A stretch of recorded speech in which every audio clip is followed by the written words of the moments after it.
Salut les guerriers, avec vous c'est Cœur Noir LGDC et c'est ma première longue vidéo qui va parler de théorie de la guerre des clans. Ça fait déjà plus d'une semaine que je travaille cette vidéo, du coup je suis un peu fatiguée. Je voulais déjà faire depuis très longtemps de théorie, mais je n'avais pas vraiment d'idées superbes, mais je ne vais pas vous raconter tout et comment j'essayais d'en trouver. Du coup, bref, une personne dans les commentaires de mes vidéos assez récentes m'en avait donné une, mais vraiment sans faire exprès, et je vais la remercier beaucoup dans la description de la vidéo. Aujourd'hui, on va particulièrement s'intéresser à Pelage de Granit, car pour moi, c'est un personnage qui est assez intéressant avec des sujets dont on devrait parler. Ce n'est ni un personnage que j'adore, ni un personnage que je déteste. En fait, si, c'est plutôt un personnage que je déteste, car je vais le critiquer beaucoup, mais on peut dire vraiment avec énormément d'hésitation que je suis plutôt neutre envers lui. Bon, si on continue comme ça, je vais perdre 3 heures à faire l'intro. Je vous préviens que c'est une vidéo de critique, et du coup ne soyez pas visés si je parle pas très gentiment de votre perso préféré ou plusieurs de vos personnages préférés. Normalement, je vais parler que de Pelage de Granit, Poil d'écureuil, et de Tempête du Sable. Et aussi soyez prêts au spoil des cycles 2, 3 et 7.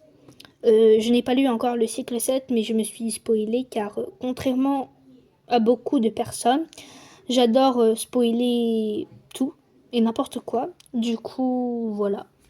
On va parler d'abord d'un point pourquoi beaucoup le détestent, l'adorent, ont de la peine pour lui.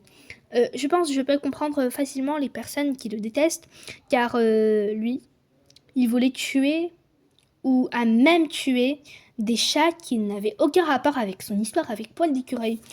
Par exemple, Œil de G, Feuille de Houx et Pelage de Lion, dans le cycle 3, durant un incendie, profitant de la blessure de Poil d'écureuil qui l'a privé de sa force habituelle. En plus, devant elle. Heureusement qu'elle avait dit au bon moment que ce n'était pas ses chatons, car sinon ce serait la fin pour Pelage de Lion, Œil de G et Feuille de Houx. Je pense que le trio, lui, devait être quand même beaucoup reconnaissant et aussi reconnaissant car elle les avait quand même élevés comme ses propres chatons et les aimait comme leur propre mère. Eux aussi, ils l'aimaient beaucoup avant, comme leur propre mère. Mais après, qu'elle leur a littéralement sauvé la vie, cet amour s'est comme évaporé. Ils auraient préféré se faire tuer par Pelage de Granit. C'est ça. Mais bon, revenons à Pelage de Granit. Après, dans le cycle 7, tuer Étoile de Ronce pour se mettre dans son corps. C'est bien. Ah ouais, c'est vraiment une raison pour adorer Pelage de Granit. Je sais pas s'il l'a vraiment tué, mais si ça se fait, c'est peut-être vrai. Encore une raison pour le détester. Ceux qui ont de la peine pour lui, je peux peut-être les comprendre d'un côté. Oui, seulement. Car oui, il aimait beaucoup Poil d'écureuil, même si je n'en suis pas vraiment sûre de ce qu'on va en parler un peu plus tard. Et ça lui a bien sûr brisé le cœur qu'elle ne l'a pas choisi lui, mais Griffe de Ronce, etc. Oui, mais Poil de Bourdon ou Plume de Griffe, par exemple, ont continué à vivre leur vie malgré le rejet de ceux qu'ils aimaient, mais qu'elles ne les aimaient pas. Et le rejet de ceux qui... Pardon. Et aussi, je trouve qu'il est allé beaucoup trop loin, car j'avais déjà cité les raisons il y a une minute. Et ceux qui l'aimaient, je les comprends pas vraiment. Oui, il l'aimait dans les premiers de cycle, c'est normal, car il était très gentil, mignon, attentionné et empreint de beaucoup d'affection.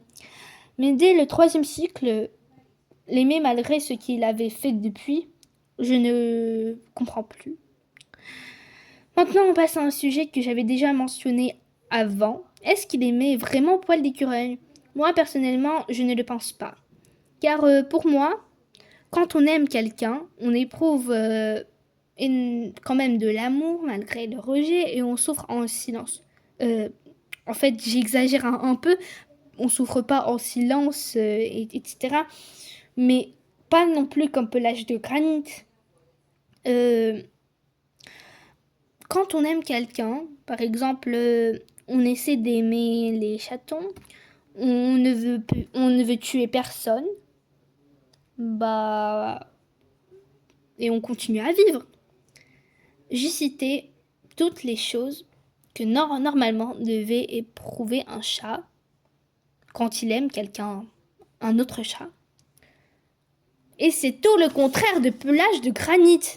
Lui d'abord, il éprouve évidemment de l'affection pour Poil d'écureuil, c'est normal, mais plus tard, à partir du cycle 3, quand il a eu les 3 chatons, Feuille de Roue, Œil de Jet et Pelage de Lion, il a commencé à éprouver comme de la haine envers elle, une envie de la venger, et même peut-être la tuer quoi. Pas peut-être même, car dans un des livres du cycle 7, dans un prologue, il essayait de la noyer et en même temps de l'étouffer. Je pense que c'est tout le contraire de l'amour, ça, c'est pas vraiment de l'amour. Une envie de tuer et d'étouffer et de noyer en même temps quelqu'un que normalement on doit aimer. Je pense que je comprends un peu pourquoi Poil d'écureuil ne voulait pas se mettre en couple avec lui. Mais c'est vrai! Je ne trouve pas non plus que le couple de Poil d'écureuil et Étoile de Ronce est vraiment super. Je sais, ça devient bizarre que j'aime aucun couple de la Guerre des Clans. Je pense que j'ai plus rien à dire sur ce sujet. Du coup, maintenant, on passe au sujet le plus épicé. Est-ce que Pelage de Granit est tombé amoureux de sa propre nièce? Je vous préviens à l'avance, c'est pas sûr. Oui, moi aussi, j'étais trop choquée quand je l'ai découvert. En fait, j'explique. Les parents de Pelage de Granit sont Plume Blanche et Tornade Blanche. Là, on se pose plus de questions. Mais par contre, avec Tempête de Sable, ça va être tout chaud. Ses parents sont pas vraiment officiels. Avant, on disait que ses parents étaient Plume Blanche et Plume Rousse. Plus tard, cette théorie avait été supprimée de Wiki. Sur le site anglais et russe, beaucoup le pensent, mais ce n'est pas non plus approuvé. Maintenant, beaucoup hésitent si c'est Plume Rose ou Plume Cendrée, sa mère. Mais personne n'hésite qui est son père. Bah, ce serait vraiment plus facile si Tempête de Sable serait tombée du ciel et le problème serait réglé, quoi. Comme on me l'avait dit. Mais j'ai pas vraiment envie de lâcher l'affaire. Si les parents de Tempête de Sable seraient bien Plume Blanche et Plume Rousse, logiquement, Tempête de Sable et Pelage de Granit seraient demi-frères et demi-sœurs. Donc, encore une fois, logiquement, Poil d'écureuil et Feuille de Lune seraient les demi-nièces de Pelage de Granit. Du coup, Pelage de Granit aurait aimé entre parenthèses sa nièce. Mais bon, Pelage de Granit ne connaît pas les arbres généalogiques et il s'en fout un peu de qui il était tombé amoureux. Petite précision entre parenthèses. Avant de m'écrire des commentaires en disant « Mais Tempête de Sable serait triste que sa mère est morte » ou encore « Mais elle devait féliciter la naissance de ses frères et sœurs ». Je l'avais déjà dit, je ne lâcherai pas l'affaire. Elle aurait bien eu le temps de pleurer sa mère plus tard. À ce moment, le clan devait fuir les chiens. Et à propos du deuxième argument, je ne sais pas s'il l'avait félicité, car j'avais lu le cycle 1 il y a déjà très très longtemps. Bah peut-être il ne montrait pas ce passage, ou bien il le montrait, je sais pas. Bah voilà. Et le dernier sujet, ces actes sont-ils bons ou pas? Je les ai déjà tous cités tout au long de la vidéo, du coup je vais pas les redire. Bah vous pouvez vous en déduire vous-même. Moi personnellement je pense que non. Bah voilà, la fin de cette vidéo approche. J'espère que vous allez pas beaucoup me lancer de tomates. Je vous souhaite une bonne journée ou soirée, je sais pas, ou même une bonne nuit. On sait jamais. Et on se revoit dans les prochaines vidéos. Bisous.